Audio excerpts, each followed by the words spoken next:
자, 미세먼지와 미세 플라스틱이 엄청나게 치명적인 거 알겠습니다. 그렇다면 여기 든든한 우리 과학계의 별 두 분이 계시지 않습니까? 어떻게 하면 좀 제대로 해결할 수 있을지도 한번 이야기 나눠보도록 하겠습니다. 먼저 조인행 박사님, 예. 제가 한 기사를 보니까 이 중국발 미세먼지를 잡겠다고 물기둥도 쐈다고 그렇고 또 거기에 또 실제적으로 박사님께서 함께 하셨다고 하는데 네. 이제 그 프로젝트 명칭이 이제 중국발 미세먼지 차단벽 구축 기술 개발이라는 프로젝트였고요. 예.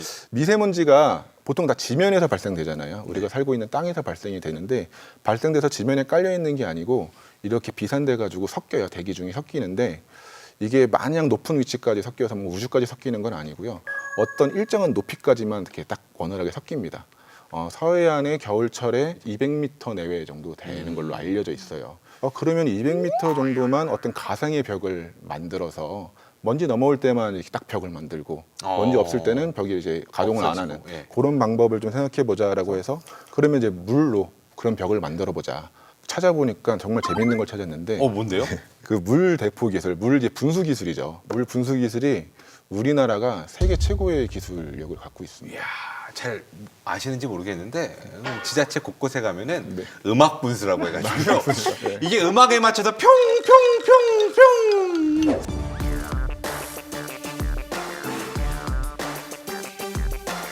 2002년 월드컵을 겪었잖아요. 예. 그때 월드컵 때 만들어진 분수대고요. 그게 2002년 월드컵을 기념해서 202m 올라가게 야, 만들어 놨어요. 예. 저희 그 분수대를 조사를 했고, 예. 그러면은 그 분수대를 이제 서해안에다가 이렇게 일정 간격으로 깔아 놓으면은 되지 않을까라고 생각을 해서 뭐 기초 실험도 좀 하고요. 네. 또 대기 모델링을 이용해서 실제로 어떤 벽이 만들어졌을 때 미세먼지가 차단되는지도 좀 이제 계산도 해봤었고요. 비용이 한 2조 원 정도 들어가는 2조 원. 걸로 예상이 됐었고 네. 그 2조 원을 들이면은 서울시의 미세먼지 농도가 한 10% 정도는 저감될 수 있을 와. 것이다라고는 결론을 얻었었어요. 예. 근데 이 물대포를 쏘아 올리려면 에너지가 필요하잖아요. 그렇죠. 그 에너지가 한 330메가와트 정도가 필요하다는 결론을 얻었었고요. 그러면 이거 뭐 결국에 또 돌아가는 건가요?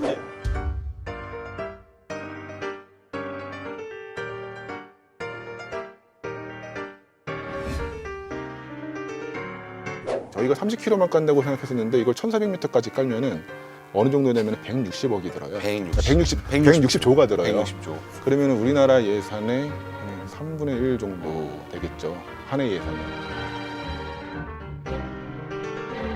조금 제가 의견을 더하자면 네. 이제 물폭탄이 딱 쓸 때 네. 뚜루뚜루뚜루 해가지고 한류가 요즘 날리니까 블랙핑크 K-팝 팬들을 모아가지고 네네. 관광 명소로 만들어서 네네. 예, 물폭탄이 딱 쏠 때 뚜루뚜루뚜루 올라오면 팬들은 환호하고 다음번에는 저희 팀이 같이 오셔서 네네네. 그런 연구를 해주시는 것도 예. 좋을 것 같고요. 입은 맞다고 하네 눈은 아니라고 말씀하시는데 지금 뭘 믿어야 될지. 예.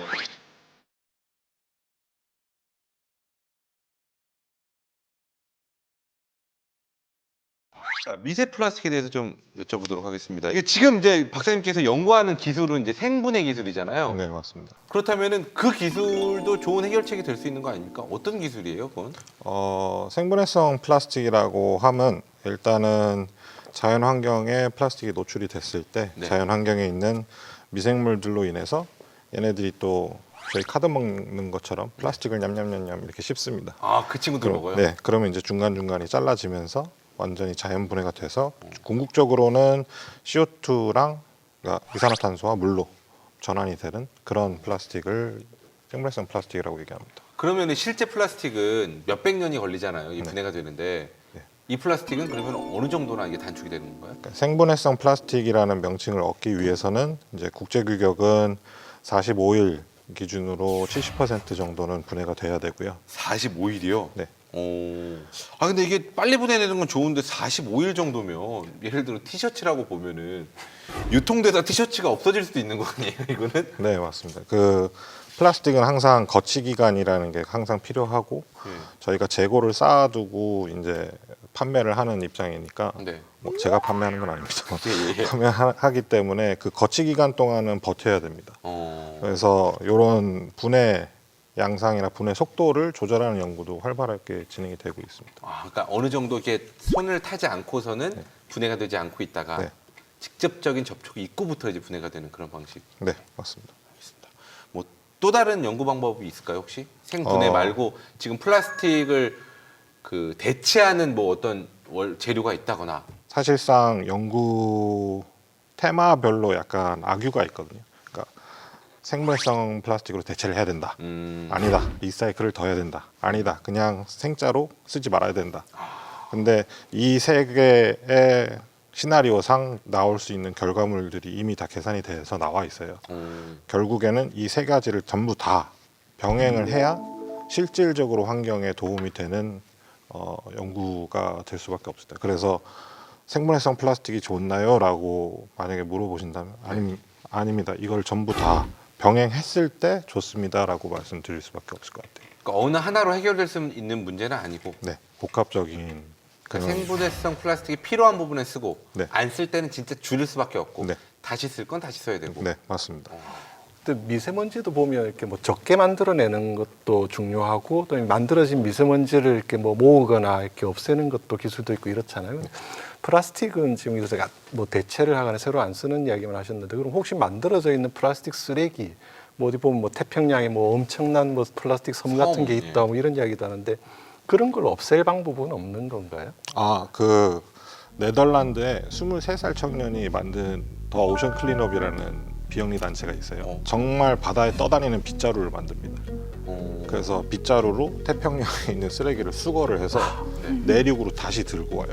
그래서 그거를 리사이클을 해가지고 정말 이상하게 생긴 선글라스를 만들긴 했는데 너무 궁금하네. 어떻게 생겼는지 이거 방송을 보시는 분들은 자료화면 나갈 텐데 이거 저희는 되게 궁금하네요. 예. 근데 그걸 만들었는데 몇 분 만에 다 완판되고 그렇습니다. 그런 연구나 뭐 단체들도 많이 생겨나고 있습니다. 참신한 시도긴 한데 우리가 기대하는 뭐 뿅 하고 뭐 무슨 빛을 쫙 세면 없어지 뭐 이런 그런 기술은 없는 거네요. 그렇죠. 뭐 저는 그런 연구를 하고 있고 이제 뭐 대체 빨대라든지 대체 미세 플라스틱 스크럽용 이렇게 바다에 버려져도 안전한 그런 플라스틱들을 많이 만들려고 노력을 하지만은 만들 때도 엄청 고생을 했기 때문에 자연 섭리에 반대되는 거잖아요. 플라스틱이라는 거는 자연적으로 만들어지는 물질이 아니기 때문에 그래서 그거를 다시 회생하는 거는 많은 노력이 필요하다.